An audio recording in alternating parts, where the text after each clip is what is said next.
A gute Woche.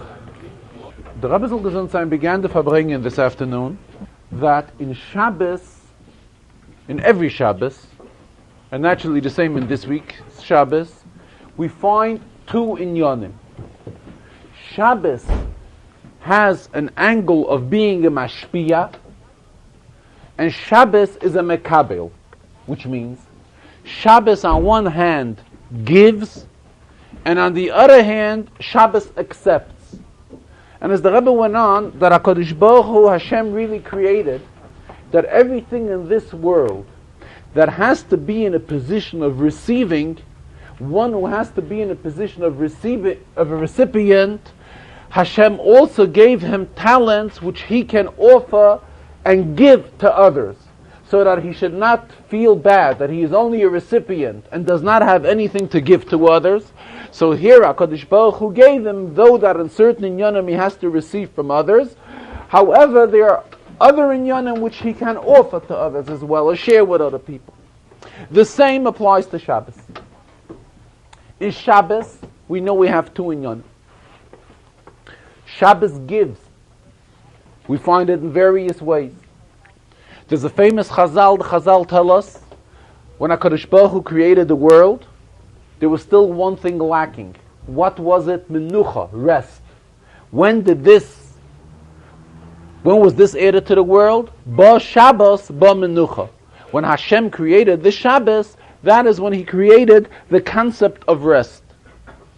So, what do we mean by the fact that rest was created? It means not only something which applies to Shabbos, it means something which gives to every day of the week. The Sunday, the Monday, the Tuesday, they're all different because there was something additional created in the world which is referred to as rest, as menucha.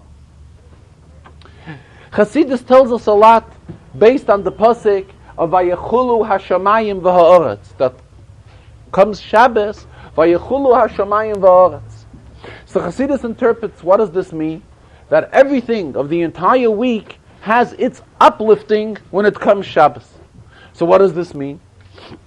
That Shabbos gives that all the days of the week that have passed are being uplifted spiritually, and they come into a higher spiritual level once it comes Shabbos. So Shabbos gives to the entire week. The same way, Shabbos gives to the forthcoming week. We know the famous Chazal, Minei Mizborchin Kulhu Yoimen, that all the days receive bracha from Shabbos. So that means that Shabbos gives bracha to the future, to the oncoming week. And here the Rebbe explained, when we say Shabbos gives bracha, we don't just mean theoretically in the meaning of bracha. It means that the bracha has to come down in its actuality, that in the forthcoming days, the Sunday, Monday, Tuesday, a Yid has to feel the bracha and the Gashmiyas, realize that there is a bracha which he got because of Shabbos. Otherwise, it's not considered the fact that Shabbos gave bracha. So here we have how Shabbos is giving to the week that is coming as well. So Shabbos gives to the week that passed, and Shabbos gives to the week that is coming. Then on the other hand, we have a completely different thing. There's an idea of Misha Torach be'erev Shabbos, yoichal b'Shabbos. One who prepares before Shabbos has what to eat on Shabbos. So what does this mean? This is already the other way, how Shabbos receives. In other words, we have to prepare throughout the entire week. And we prepare throughout the week. This is what then we have what to eat on Shabbos. So this is how Shabbos stands at the level of a mekabel. And the other Rebbe mentioned the famous Ramban. The Ramban tells us that we say daily in davening, Hayom Yom Rishon b'Shabbos, Sheni b'Shabbos. When we say the Yom, and we Sunday, Monday, we always refer it to Shabbos. Because by doing this, we fulfill the mitzvah of Zochar es Yom HaShabbos L'Katshi. We are bringing Kedusha into Shabbos. We are sanctifying the Shabbos. What's the pshat? We are sanctifying the Shabbos. It means that by the fact that throughout the entire week, we constantly, daily keep on referring to Shabbos, this adds Kedusha, sanctification to Shabbos. And this inyan of Shabbos, the Rebbe went on, is not something which we say that just higher chashiv yidden, real outstanding people, Rosheichem, Shiftechem, the elders and the leaders, they are those that feel all of these things about Shabbos. It is not so. Shabbos affects each and every one of us, regardless what level, what spiritual level we are in, to such an extent that even an Amma Aretz, who is defined by the Torahs and Amma Aretz, the Torah who tells us, the same Torah that says that during the whole week we cannot believe him, we have no trust in him, regarding Trumas and Meiseres, if he will tell us on certain fruit that the Truma and Meiser was taken off it, we do not have trust in this person and we will not rely on him to go ahead and eat the fruit. Comes Shabbos, the Yerushalmi tells us that an Amma Aretz will not lie on Shabbos. What does this show us? That Shabbos elevates each and every Yid. And when we're talking about all of these great things in the Shabbos, it has a shaykhus to each and every Yid. Even the one who Torah says that all week long we have no trust in this person. Come Shabbos, Torah says that this person will not dare lie, will not say anything which is not truth out of his mouth. Why? Because it is Shabbos. What do we see from this? That Shabbos is something real special, which uplifts each and every Yid. This is so when we're talking about every single Shabbos. And we have Shabbosim that combine, that the days before the Shabbos and the days after the Shabbos are the same type of weekdays, equal weekdays. Other occasions we may have that the week before may be a Yontif and the week after may not be a Yontif. So we have a Shabbos combining between a week that is Yontif and a week that is Chayil, weekdays. Sometimes we may have a situation where the weekday will be before and the Yontif will be later. This concept, however, regarding the greatness of Shabbos applies to each and every Shabbos, regardless what the days of the week are which this Shabbos ties together. In other words, regardless what we have in the past week and what are the days which we're going to have in the oncoming week. How much more so and how much real special is the Shabbos when we're talking about a Shabbos which ties together two outstanding dates. The date of Yud Kislev and the date of Yud Tes Kislev. This past week, we celebrated Yud Kislev, which is the day when the Mittler Rebbe was released from prison. And in this coming week, we're going to be celebrating Yud Tes Kislev, which is the day when the Alter Rebbe was released from prison. And these dates are extremely meaningful to us. Why? Because if we look into the history of these dates, why were both of them arrested? It was for the fact that they were involved in the spreading of Hasidus. And that is what led to their arrest. The whole inyan of spreading Hasidus is something which will lead to the coming of Mashiach. We know the famous letter written by the Baal Shem Tov regard to the question, when will Mashiach come? And Mashiach responded, when the wells of Hasidus will reach all over, will reach even to the outside. So here we are talking about such dates which involve such outstanding inyanim as the coming of Mashiach. And what do we need a greater inyan than the coming of Mashiach? We know right away, we learn in Bereshis, based on the pasuk, V'ruach Elokim merachefes al pnei hamayim. So the Chazal tell us that HaKadosh Baruch Hu right away created Da Ruchoi Shel Mashiach. The spirit of Mashiach was right away created when HaKadosh Baruch Hu created the world. So we see what kind of major role the inyan of Mashiach plays. So here we're talking not about Stam Shabbos, about a Shabbos that's tying together such outstanding dates, which both of these dates have a shaykhus to the bringing of Mashiach. Furthermore, these are dates which are tying together in Yonim which happened with two people, the Alter Rebbe and the Mittler Rebbe, which had a very close relation between them. It was a father and son. The Alter Rebbe was released on Yud Tes Kislev and the Mittler Rebbe was released on Yud Kislev. So Mamela, Rebbe went on explaining that this is a tremendous, outstanding Shabbos. A Shabbos which is involved around very outstanding dates and extremely meaningful dates, And therefore, this is a Shabbos which is supposed to awaken within us a tremendous will and involvement to get involved in the inyanim of afatzas hamayonis, of spreading Hasidus, and seeing to it to reach out with Hasidus to those who as yet are not close to Chassidus. This is the Shabbos that reminds us and awakens us to reach out with a tremendous call for the inyan of afatzas hamayonis, of reaching out to those who are still in chutzah, who are still considered outsiders and are not yet familiar with Chassidus. Then the Rebbe went on that this Shabbos, this year, is different than the same Shabbos last year. In what sense? Actually, the same Shabbos a year ago was also a Shabbos which was between Yud and Yutes Kislev. What is the difference this year as opposed to last year's Shabbos? So the Rebbe went on that this year we celebrated Yud Kislev on a Tuesday. Last year, Yud Kislev was celebrated on a Wednesday. What is the difference? Tuesday, we know that famous shaykhs between Pada B'Shalom, the words in Tillim and Kapitel Nun Hey. We know the famous writings that Alter Rebbe writes that he was released from prison while he was in the middle of reciting Tillim. And what was the Tillim that he was reciting? He was reciting the words, Pada b'shalom nafshi, my soul was redeemed in peace. And while he was saying these words, that is when he was notified that he's being released from prison. How did he come to say this Tillim? So we all know that it was on a Tuesday, Yutes Kislev, in the year the Alter Rebbe was released from prison, was on a Tuesday.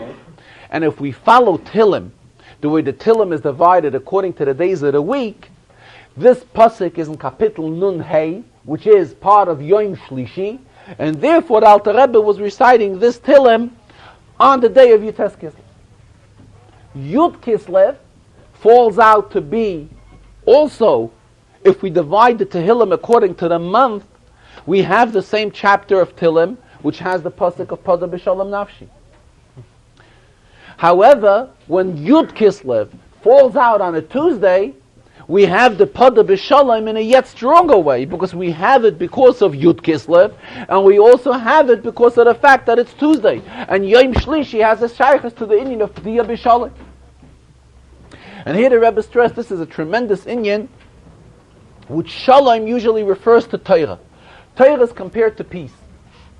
Torah is Mesim Shalom. Torah brings peace. And Torah has another tremendous inyan within it. Torah is considered, Haloi Koi Dvarai Ka'esh, HaKadosh Baruch Hu says, his words are like fire.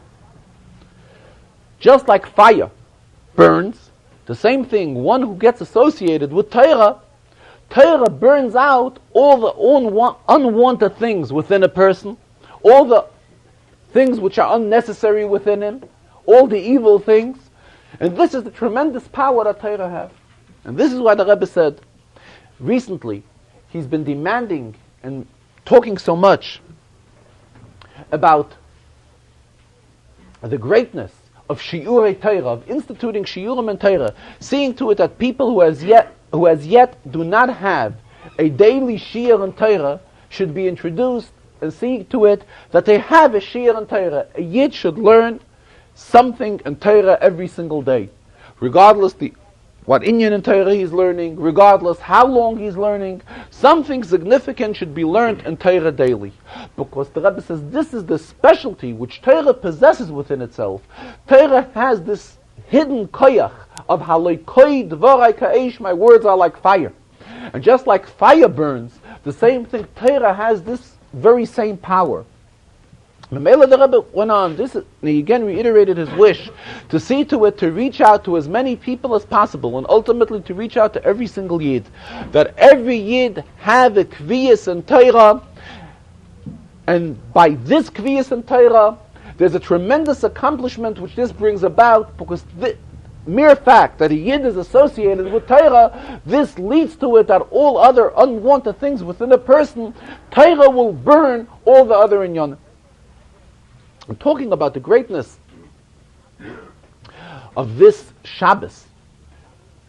And this Shabbos coming after the day of Yud Kislev, and particularly this year that Yud Kislev came out on a Tuesday. Rebbe said, so there may be some that are going to want to get involved and realize the greatness of such day. And we're talking about those who were fortunate to learn in Timchet Mimim, and they are familiar with Chasidus, and they will begin realizing the greatness of this day. So by the time they're finished bringing it down into actuality and taking a actual lesson out of all these inyanim, the day will pass. By the time they're finished really in depth realizing all the greatness of this Shabbos, we will already be after Shabbos. The Rebbe says, so it's no time to get involved into real in-depth thoughts about these inyanim. We have to act fast and realize the greatness of this day, and the surrounding days which we are in, and therefore see to it to bring all these inyanim down into mindset, down into action, to bring down into action the greatness of all these days. And while talking about these inyanim, the Rebbe began that he's already demanding for a long time many inyanim,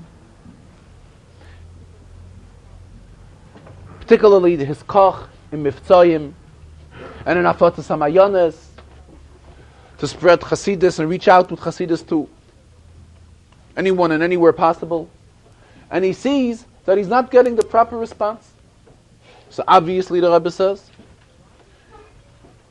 question arises, the Gemara tells us that when there are dvarim hayotzim min haleiv, there should be nichnasim min haleiv. When words come out of one's heart in depth, in other words, when one expresses a sincere wish, it should usually have an impact and reach the other person as well. And therefore the Rebbe says, surprisingly, this is not happening. Unless, we have to come on to another Gemara. Gemara tells us that Misha Yeshba Yira Shamayim Dvarav Nishmoy. One who has Yira Shamayim, he's fortunate that his words are listened to. And when the case is different, it is different. The Rebbe says, but again, we cannot say that because of, as the Rebbe is saying it, because of the fact that the one who is demanding from us does not have enough Yira Shamayim, we should come out losing, we should come out harmed. And here the Rebbe based this on what the Alter Rebbe explains in the Igeres HaKodesh, that everything is al pi hashgacha pratis. And therefore when one harms another, the one who is harming him cannot say that being that it is hashgacha pratis, that the other one should be harmed, therefore it is not his fault. All he did was he fulfilled the wish of Hashem. It is not so. It is a wrong calculation. When one harms somebody, he's responsible for what he's done. And therefore the Rebbe says, regardless, when he keeps on demanding all of these inyanim, and the inyanim are not responded to as they should be, question arises why. And while talking about these inyanim, the Rebbe got involved into an interpretation, and he explains, he says, we know that there's an existence, a concept of coldness. There's a teaching from the Baal Shem Tov that we can take inyanim as they are, not only in Lashon HaKodesh, but they are in foreign languages as well. And if we look at the concept of coldness, how it is defined in Lashon HaKodesh, if we want to say something that keeps cold in Hebrew, we would use the term a mikareir. The Rebbe says it may not be Lashon HaKodesh, because all these new words that came up in modern Hebrew, we know, Rebbe referred to a writing from the Frierdiker Rebbe, that this is not considered Lashon HaKodesh, but still, as people speak Hebrew, this is the word which is used. What is the pshat mekarer? Mekarer means something being cooled. In other words, if an object is at 100 degrees, and it is brought down from 100 degrees to 99 degrees, we consider it already being cooled. Why? Because it is not at the same degree as it was. Even 1 degree counts. And here the Rebbe referred it to the pasuk, there's a famous pasuk regarding Amalek. Torah tells us, Anshe kolcha baderech. What did Amalek do? What is the big crime of Amalek? So Chassidus explains what Amalek really did. Amalek cooled Yidden. Anshe kolcha baderech. Kolcha stemming from the word kar, mikare. When the Yidden left Mitzrayim, they were all extremely enthused with the great nisim which they realized from HaKadosh Baruch Hu performing. Took them out of this house of slaves, took them out of the bondage of Mitzrayim, promised to give them the Torah, gave them the Torah, and Yidden were extremely enthused about the Rebishter and believing Vayaminu b'Hashem of Moshe Avdei. And therefore nobody dared to start up with Yidden. What did Amalek do? Amalek was the first one to cool Yidden. What he tried to do was to cool them. He came and started up with them and showed them that there's somebody who's not afraid of all of what they are believing in. And therefore, by doing this, he's cooling them. And this is the crime of Amalek. Ansher kolcha baderech. When a Yid is enthused about something, a Yid has his enthusiasm of fulfilling Torah and mitzvahs, and is tied with HaKadosh Baruch Hu, and there somebody comes and cools them and tells them, don't make such a big issue about it, don't take it out of its proportion, and so on and so forth. By doing this, he's cooling the Yid. And this is the same identical what Amalek tried to do to Klal Yisrael. But again, when we're talking about mekarer, it can only be expressed even if it's if the degree is reduced by 1 point. It is also considered cooling. 1 degree, 2 degrees, and so forth. Then the Rebbe says, if we look into different expressions from different countries, we find that something that's cool is called completely different. In our country, we refer to it as a refrigerator. What do we mean by refrigerator? Refrigerator, the Rebbe says, is based on the word rigid, which means that the item which is put into the refrigerator is remaining, if we're talking about water, for example, is remaining, instead of water having the nature in water is, water goes from a high place to a low place. Water keeps on flowing. This is what Chazal tell us. What does the refrigerator accomplish? It accomplishes that the water remains in one spot. That the temperature is reduced to an extent that it is not flowing anymore. It is not giving from one person to another anymore. Which this is the idea of water. It is remaining on one spot. But says in Russia, in communist Russia, they refer to it with a different expression. The Rebbe expressed it in Russian. Did not register. But the expression in Russia for a refrigerator is something which is ice. And therefore the Rebbe says, ice, this is already the highest way of explaining something which is cold. And Mamela, our fault is when we are getting involved in all these various levels of coldness. And this is what we shouldn't be doing. Naturally, there are various levels in coldness. There's the level where the coldness is only reduced 1 degree, as the mekarer could reduce it from 100 degrees to 99 degrees. Then we come to a frigidaire, and then we come to being an iceberg. And when we're an iceberg, we're a piece of ice, then we could be listening to Farbrengens and participating in Farbrengens and understanding what is being discussed. However, as far as having an impact on us, these inyanim have no effect on us whatsoever. Why? Because we're in a position of ice. And the Rebbe said, referring to this week's Sedra, when Yaakov was about to meet Esav, Yaakov already was in a position, he was already ready to dance towards Mashiach. But here he realized that there's still an Esav in the world. And Esav has 400 people with him.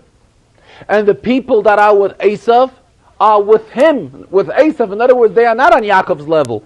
They are on Esav's level. They are cold icebergs. So here Yaakov came to a realization that it's not because of him, but because of what is going on in the world. The world is not ready for the coming of Mashiach yet. And here the Rebbe kept on urging that we get out of our ice. We warm up.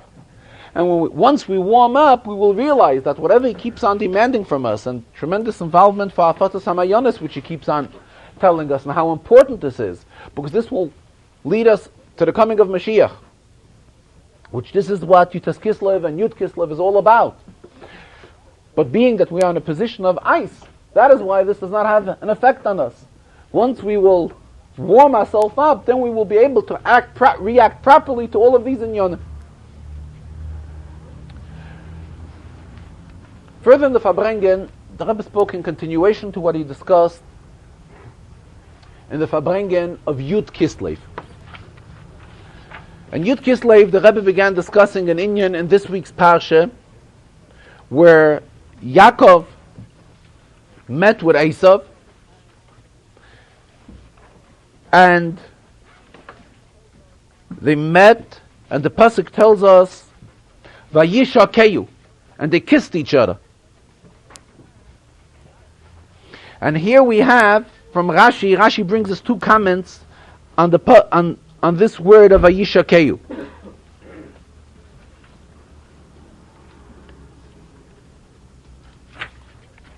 Yeah. In fact, this is in the Parsha of Tuesday, of Yud Kislev. Vayoratz Esav l'kasei, Esav ran towards Yaakov, Vayichapkeu, they hugged each other, Vayipal al tzavore, Vayishlach, and they kissed each other.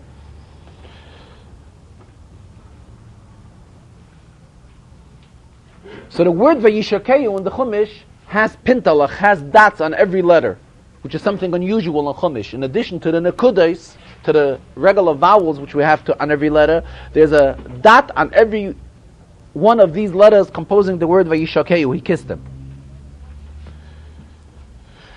So Rashi immediately comments Nokud Olav. It is dotted on the word Vayishlach. And he tells us V'yesh chelkim b'davar hazeh b'braisa d'sifri. There are two opinions in the Sifri regarding the kiss which Esav gave Yaakov. Yes, Shadoshin Nekudazu. There are some that claim that means that Esav really did not kiss Yaakov wholeheartedly, because he really did not have an in-depth liking to him. It was just something formal. Then he brings us another explanation. Amar Rab Shimon ben Yochai, Rashi tells us. Halacha. There is a halacha. Halacha hi biyadua. There is a known halacha she Esav soine leYaakov, that Esav really hates Yaakov.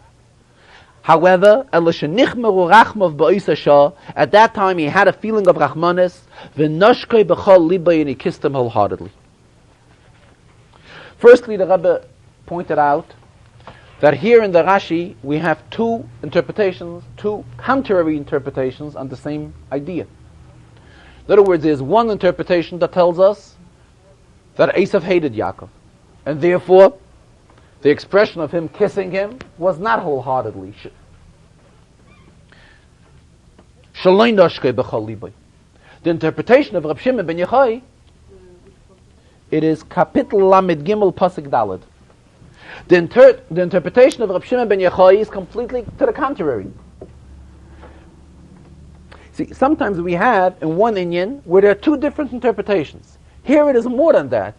There are two different interpretations, and each one is contrary to the other. Also, we know, it seems, based on the way the Rebbe is learning Rashi, that both of these interpretations are equal when it comes to Pshat. Why? Because we find in Rashi many times that Rashi says one Pshat. After saying one Pshat, Rashi says this can be interpreted different. Here Rashi gives us an introduction. Yesh chelkim b'davar hazeh b'braisa d'sifri. You should know that this inyan can be interpreted two ways. Whenever Rashi gives us such opening statement, it means that there are two interpretations that are equal in Pshutei Shel Mikra. However, simply Rashi is only human, so he cannot say them both at once. So there's one that physically has to be given preference before the other. But it does not mean that in terms of the realm of Pshat, one has any preference above the other.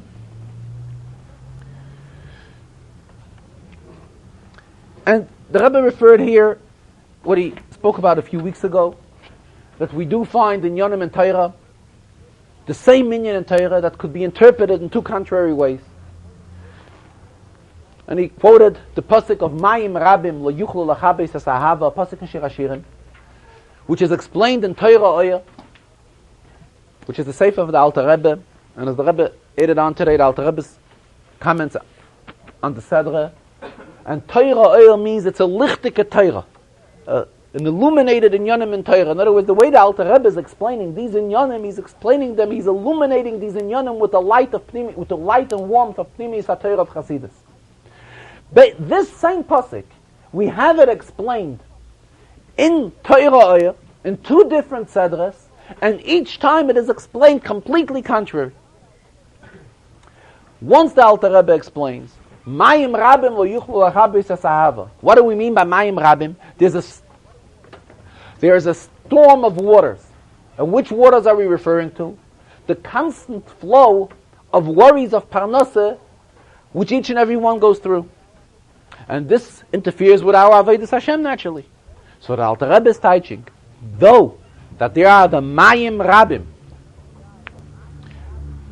and the tremendous flow of waters, which are there, which obviously can interfere with our association with HaKadosh Baruch Hu, still the pasuk is telling us that this Mayim Rabim lo yuchlu lachabis asahava. This will not do away and be able to put away the tremendous love which we have to the Rebbeinu Shlem, though we have so many interferences and so many obstacles and so forth.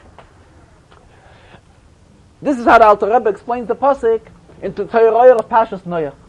Comes to the Torah and Pashas Toldos, the Alter Rebbe explains the same pasuk, the same Mayim Rabim, and he explains it completely different. That what are we talking about Mayim Rabim? Mayim Rabim means a love. That there's a tremendous love between HaKadosh Baruch Hu and Yid. And this love will never cease. And it will never disappear. So we see the same pasuk, and it's interpreted with two contrary interpretations. Now let us get back to this Rashi, where we also find a similar idea. And if our question is, which of the Perushim, Rebbe says, should we explain today? The first Pirush or the second Pirush? Explanation is very simple. We know in Hasidus, when it comes to every Yontif, we always stress the greatness of that Yontif. For example, comes Simchas Torah. Chassidish Amarim always stress the greatness of Torah, because that's what Simchas Torah is all about. Here the Rebbe said there's a Maimah from the Rebbe Marash, based on a Yerushalmi, based on the pasuk, Kol chafatzecha lo yishvu ba, that nothing is equivalent to Torah. When do we discuss the greatness of Torah, how nothing is equivalent to Torah? This we discuss on Simchas Torah. Because that's the Yontif, when we celebrate our joy with Torah. Comes today, when we are involved between the days of Yud Kislev and Yutes Kislev, which Rashi should we discuss? It is obvious that we have to explain a Rashi that has a shaykhus to Reb Shimon ben Yochai, because Reb Shimon ben Yochai is the author of the Zohar, and Zohar is the Inyan of Pnimi HaTorah, Kabbalah HaTorah, Bei Yifkum Mi Bei Galusa. With this Sefer, Yidden are going to go out of Galus. In other words, with the knowledge of this Sefer, which this is an introduction to Chassidus, this is what's going to lead to the coming of Mashiach, and therefore, today is an appropriate time to try and understand the words of Reb Shimon ben Yochai. And here the Rebbe raised the question. Amar Reb Shimon ben Yochai. What does Reb Shimon ben Yochai say? Halacha hi. There is a halacha. What is the halacha? B'yedua she'esav soni li'Yankov. It is known that Esav hates Yaakov. However, at this moment, Esav's heart became full of rachmanis, and that is why he kissed him wholeheartedly. We are not learning an inyan in halacha here. Here we are learning an inyan which is involved in interpreting a pasuk chumash. And we know every word is extremely accurate. Or Reb Shimon ben Yochai should have said, B'yadua, it is known that Esav hates Yaakov. Normally, Esav hates Yaakov. However, at this time, it was Nichmer or Rachma B'Yisashah, and therefore, Nashkei B'chol Liba, he kissed him with all of his heart. Why does he have to use the word halacha? The word halacha is a term which is not applicable when we are discussing pshat in the pasuk. Halacha applies when we're discussing halachas. This does not apply here. So Rebbe is explaining. The Reb Shimon ben Yochai wants to tell us the great accomplishment which happened here. Not only is it biyodua she'esav soine li'Yankov, is it a known fact that Esav expresses hatred to Yaakov? It is more than that. This even has its source in halacha. In other words, even in halacha, it is so that Esav soine li'Yaakov. And here, Yaakov was able to accomplish such a great thing that when he met Esav, he softened him up so that even something which is a halacha, not only it is known it's Yedua She'esav Seinei Yaakov, it is halacha Yedua She'esav Seinei Yaakov. It is halacha. Halacha means this is the fact in Torah. Torah tells us that this is the fact. And Yaakov was able to have such a hashpah then on Esav that he softened them up to the extent that B'oisa Shah at that time, Nichmeru Rachmav, Esav began having a feeling of Rachmanis towards Yaakov, and that is why Noshkei B'chol Libo. So in other words, the word halacha is stressing the greatness of the hatred. Puts the hatred into a different position. It's not something which is an accepted fact. It's an accepted fact. Even halacha agrees to this fact. Halacha says so. And this shows us the greatness of the inyan which has transpired here. That here something very outstanding happened. Esav and Yaakov, there's halacha that Esav hates Yaakov. And still Yaakov at that time had a hashpah, had an effect on Esav that he softened him up. And Esav, B'oisa Shah at that time, Nashchei B'chol Libo, kissed Yaakov with all of his heart. Later in the Farbrengen, as it is usual that the Rebbe also discussed another inyan in Rashi, this came as a continuation to the Yud Kislev Farbrengen. And also an inyan in the Rambam, which has a shaykhus in the Shia Rambam. As we learn, Rambam divided 3 prakim per day. And as the Rebbe, the recent Farbrengens, brings out points of the Rambam, how we can interpret these halachas as far as a hira, as far as a lesson in Avodas Hashem. In the Shiurim of Rambam of today, the Rambam discusses the dinim of Tumah. And there the Rambam tells us that in order that a meichel, a food, should be able to be mekabel Tumah, should become tamei, impure, in the sense of halacha, there are certain prerequisites which macholim can become tameh and which can't. First of all, the Rambam tells us that it has to be a meichel odom. It has to be such type of food which is edible for a person. Meichel behema, something which is only behemoths, animals can eat. However, it is not suitable for people to eat. This, the Rambam tells us, such type of macholim cannot accept tumah. Another condition is that it has to be hechsher lekabel tumah. Hechsher lekabel tumah in halacha means that the meichel had to have some sort of a wetness on itself before. If this meichel, if this fruit or vegetable, whatever we are talking about, this is how the Rambam explains it in halacha, never was wet, never had any water on it, then it also cannot become tummy. Any level of tumah, regardless. Tumah of midaraisa, tumah of midarabanan, no difference. Then there's a third condition, that as long as this meichel is mechuba, is attached to its source, it also cannot be mekabel tumah. Once it is cut from its source, in other words, an apple which is cut off the tree, a vegetable which is cut off the ground, then it can be mekabel tumah. As long as the apple is still attached to the tree, or the vegetable is attached to the ground, it cannot be mekabel tumah. This is how the Rambam explains it in terms of halacha. To us, in spiritual sense, the Rebbe went on to explain, we are also compared spiritually to a meichel, to a food. And here we are told various halachas. A yid, naturally, the inyan of a yid is to remain tahor, to remain pure. And we know that there are the constant winds which are blowing in the world, which are out to make a yid ois tahor chas v'shalom. He should not be pure anymore, but he should become impure. Impure in the spiritual sense.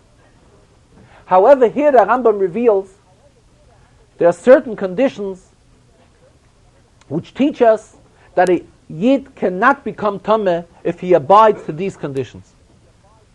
And first and foremost, the Rebbe explained it has to be a meichel odom. Has to be. There's a pasuk in Tzfanya. Pasuk in Tzfanya the Navi Tzfanya explains why is it that HaKadosh Baruch Hu when he deals with other nations of the world, he is not so careful with them as he is with Yidden. In other words, by Yidden, every little thing which we do wrong is considered something major. And with the other nations of the world, it is not so. And the Navi in Tzefanya compares Yidden, that Yidden are considered Bnei Adam, as opposed to the other nations of the world, which are not considered Bnei Adam, which are not considered people, in comparison. He's using it as ways of explaining the difference, how HaKadosh Baruch Hu is expressing His choice and His love to Yidden. And therefore, in the spiritual sense, when we realize that we are a Meichel Adam, in other words, when we realize that we are something outstanding in this world, we are different than all other nations of the world, this in itself will hold back a Yid from becoming Tameh. Which this is the first condition which the Rambam implies. How a Meichel could become Tameh only when he is a Meichel Adam. When we live up to standards, and we realize that we are Bnei Adam, and we are not behemoths, we're talking on a spiritual level, but we are people, this will hold us back from becoming Tameh. And there comes the third condition which the Rambam says, that as long as something is mechuba to its shayresh, it is mechuba to its source, it holds it back from becoming Tameh. Here the Rebbe says the same. As long as a Yid realizes that he's attached to his source, this will hold him back from becoming Tameh. Rebbe says, there are many sources. Sources are many. When we look at a tree, there are many trees that may have many sharoshim, many sources, many roots. The halacha tells us that as long as the fruit or vegetable is tied up to one of the roots, it is still not makabel tumah. The same in spiritual sense. As long as we still realize we have some attachment, we realize our background. A Yid realizes where he stems from. A Yid realizes that he's a Ben Avraham, Yitzchak, v'Yankev. A Yid realizes his past, the past of Klal Yisrael, his individual past. This puts him in a position of being attached to his roots. And when Yid is attached to his roots, this will hold him back from becoming Tameh. In other words, this will hold him back, that all the winds in the world that are blowing to make him impure and are working hard and very hard to pull away a Yid from his roots. But however, as long as a Yid is holding on to his roots, he will not become Tameh, and the impureness which the world is trying to instill within him and get him part of will not be able to affect him. So here we see the halacha, today's halachas of the Rambam, what meaning it has to us in the spiritual sense. B'negeya, regarding the parsha, there's another inyan which requires explanation. And as the Rebbe says, Rashi, who is a Pashton, who Rashi tells us that his inyan is to tell us always pshute shel mikra. So we notice that even at times when Rashi sees there's room for a certain question, and Rashi does not even have the answer, Rashi will tell us, Eini Yadeya. I don't know. In other words, Rashi is our teacher. It's the duty of a teacher to alert us wherever there is something which is not understood. And true, at times Rashi himself did not have the proper explanation. But still, Rashi alerted us that there's a question in this inyan. There's something here which has to be understood.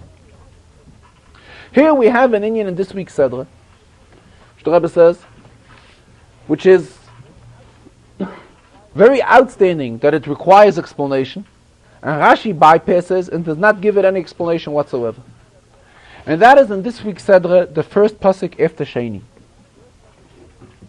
First pasuk after Sheni begins, Vayolen sham balayla hahu, and that is where Yaakov slept over in that night. And it goes on saying, Vayikach min abba biyadai mincha le'esav achiv. He prepared a gift for Esav. Rabbi says, whoever learns this pasuk will realize that the words Vayolen sham, he slept over. When did he sleep over? He slept over at night. So the words balayla hahu are extra. Mm-hmm. It's self-understood that Vayolen sham, when was he lon sham? When does one sleep over? One sleeps over at night. During the day, we don't use an expression of sleeping over. Concept of sleeping over applies to staying over a night. Still, the Torah adds on these two words of Balayla Hahu, and Rashi doesn't say anything. Why is it that the Torah added on these two words of Balayla Hahu? If we had to go a little bit further in this week's Sedra,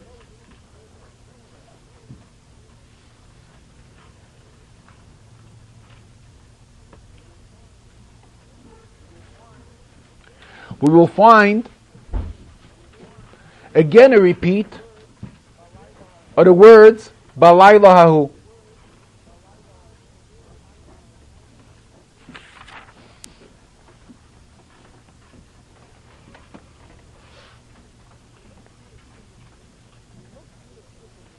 If we look through the psukim here carefully, we will see that the Balayla Hahu is repeated 3 times.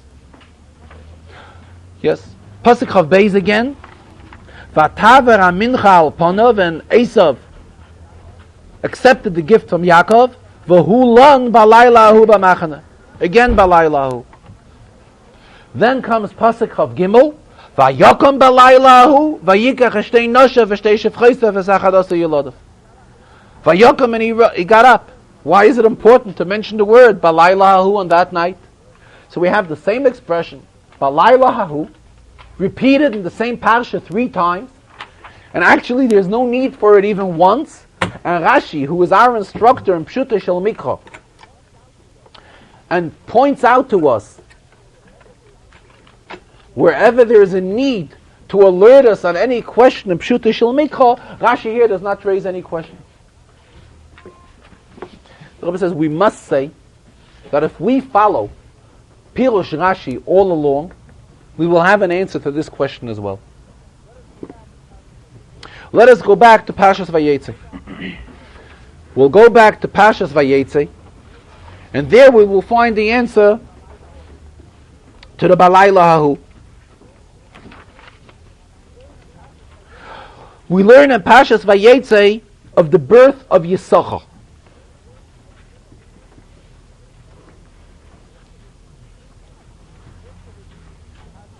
After Revi in Parshas Vayetze.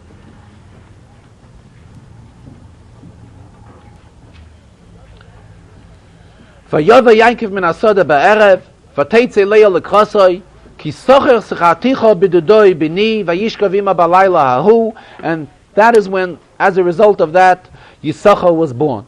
V'tikra shmoi Yisachar.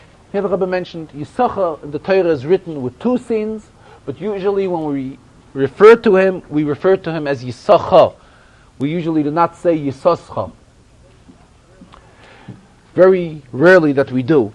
In fact, those people whose name is Yisachar, some of them write it with 1 sin, and some of them write it with 2 sins, even today. Yisachar. Yisachar should be written only with 1 sin. But the Torah, and it's based on this name. The Rebbe just mentioned incidentally. In this incident, regarding the birth of Yisachar, we also have the expression of Balayla Hahu, and that night. What does Rashi comment on the word of Balayla Hahu in Parshas Vayetze?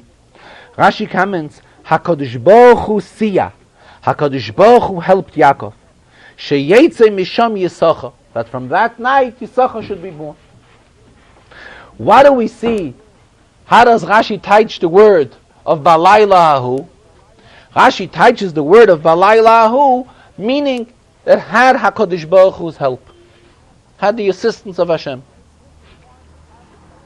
This we find in Parshas Vayetze, in Kapitel Lamed, Pasuk Tes Zayin.